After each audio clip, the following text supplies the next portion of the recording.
This is page 22 in your packet. We are going to start talking about trigonometry. And trigonometry it's just the study of triangle measurement. So we are going to keep going with our right triangles.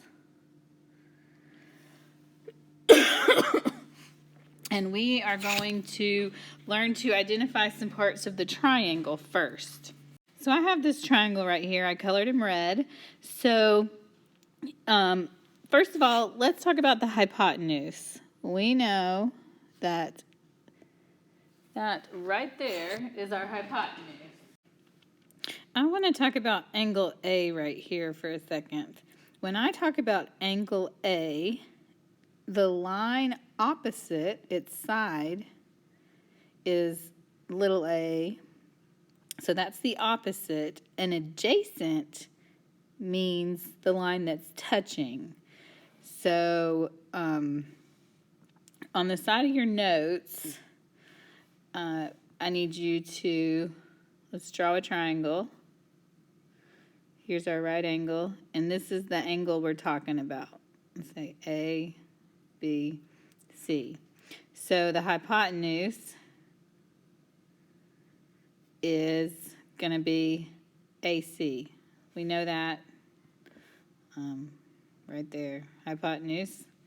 Okay, if I'm talking about angle A, the opposite side to that is going to be BC right here because it's across from that angle. It means across from, opposite does. And then the other kind of side relationship we have is adjacent. Adjacent means touching. So this AB is touching that angle A. So we're going to practice hypotenuse, opposite, and adjacent. So what I want you to do right now is I want you to pause this.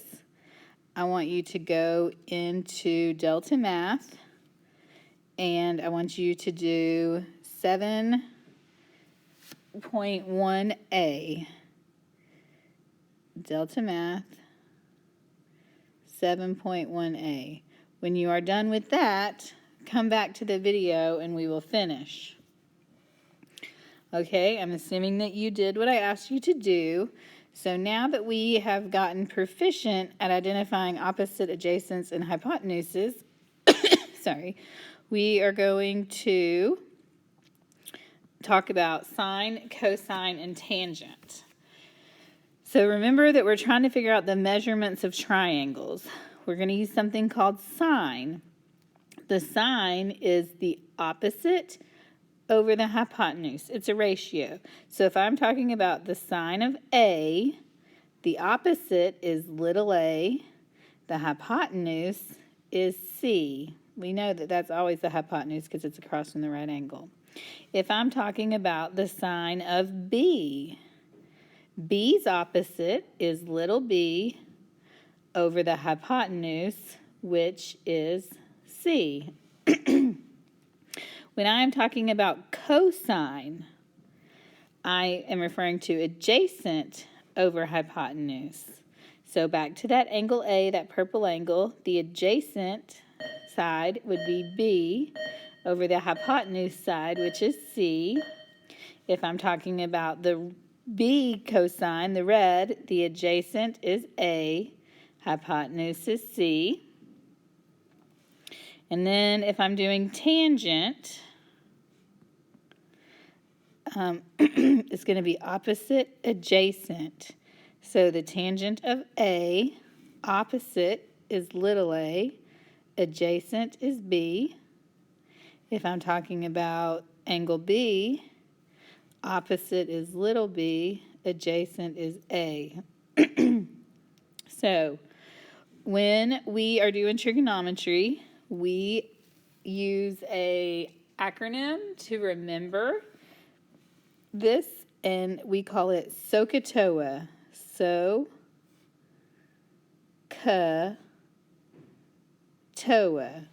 Sine equals opposite over hypotenuse.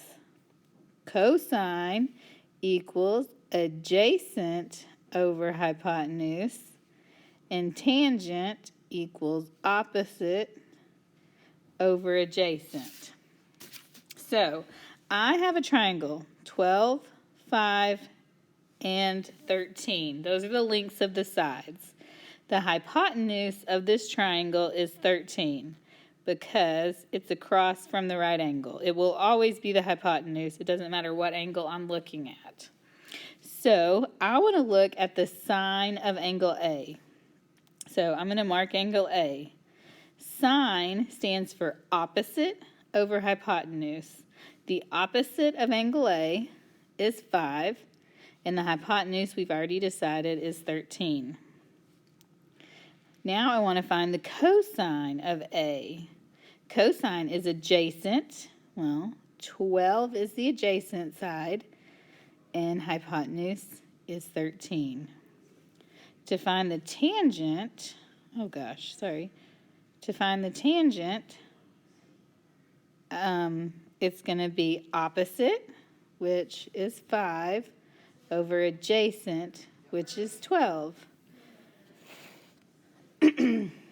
Now we're going to do the same thing and find all that information based on angle C. Right here on angle C, the hypotenuse is the same thing because it's across from the right angle. So the sine of C, sine is opposite, so it would be 12 over the hypotenuse, which is 13. The cosine of C is adjacent, which is 5, over the hypotenuse, which is 13. The tangent of C is opposite, 12, over adjacent, 5. So we're going to keep doing that. We're going to do another one just like that. We do have a small problem, though. I do not have a number for this side right here. It's missing. So the first thing I have to do is find that. To do that, we're going to say a squared plus b squared equals c squared. Our hypotenuse is always our c. So I'm going to say 9 squared plus 12 squared equals c squared. 9 squared is 81. 12 squared is 144. Together that's 225 equals c squared. We got to square root it to get rid of that. 15 equals c. So my missing side is a 15. That's also the hypotenuse. So we're going to take the sine of angle W. So we're going to talk about angle W. Opposite, 12, over hypotenuse, we know is 15. The cosine, adjacent, 9, over hypotenuse, 15. And tangent, opposite, 12, adjacent, 9. Okay, we're going to do the same thing with angle X. The sine, so we go opposite over the hypotenuse is 15. Cosine is adjacent, so that would be 12 over 15. And tangent, opposite, 9, adjacent, 12. So I want you to do the same thing for 3. First, you have to find this missing side, Km. We know this is the hypotenuse, so it's going to be 16 squared plus b squared equals 34 squared. 16 squared is 256 plus b squared equals 34 squared is 1,156. I'm going to subtract that 256. B squared is equal to 900. And then we square root both sides. B equals 30. So now we have a measure for each of our sides. So I want you, excuse me, I want you to fill in each of these using the numbers 16, 30, and 34.